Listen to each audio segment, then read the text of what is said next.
Hey everybody, Pastor Frank DeLeo, Trinity Point Church, and the author of the new book, CPR for the Heart, A Spiritual Journey from Death to Life, due out February of 2026. I have a question today. How do you change a heart? How do you bring back someone who has walked away or hates to bring it back to loving again? We need to speak about those things. And there are 6 different signs we've been talking about over the last several weeks that bring about the hardness of the heart. And I believe they have an integral part in resuscitating the heart as well. What are they? Suffering, psychological, cultural, spiritual, corruption, and perception. You see, all 6 of these stop the heart from loving someone or loving God. However, there can be resuscitation, there can be a softening, there can be a returning to love again, if we just know how. The formula is CPR, revival. How?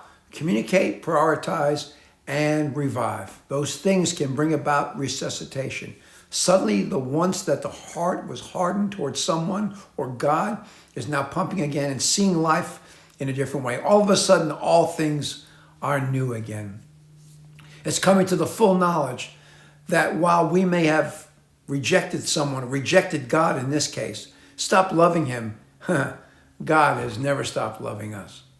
So what are these key elements that bring about this resuscitation, that bring about this reviving of the heart, the CPR for the heart? I believe at first it starts with recognition that the hurts and experiences oftentimes come from within us, not from outside, but from within us, things we've done to ourselves or others.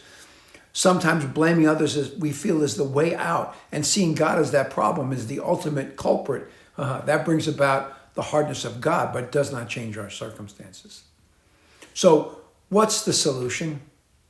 First, I believe recognizing we have a problem, recognizing there's a separation from God and what's caused that separation.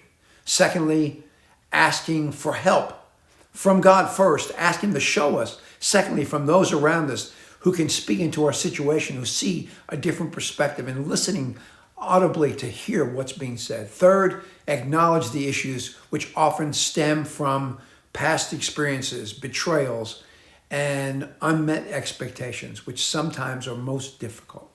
Then seek new perspectives.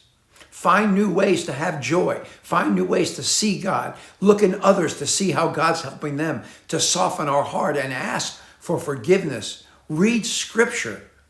Focus on Jesus, the way he lived, his example of grace and mercy and love, and then self-reflection. So important. When we reflect on our own circumstances and letting go of the past, how different things become. Here's another thing. Try to see that being broken isn't the end of the world. It's hard, but maybe sometimes our brokenness bring about our transformation. Lastly, take action. Even small steps are important. Start by praying, asking God into your circumstance, asking others to help you pray. Talk about your problems. Change how your circumstance around you. Step out of your situation to see things differently and bring about that transformation. Hey, you want to learn more? CPR for the Heart, A Spiritual Journey from Death to Life, can be a benefit and help find solutions to all those problems, particularly when it comes to the hardness of heart toward God. It's out on February of 26. Keep watching for more information.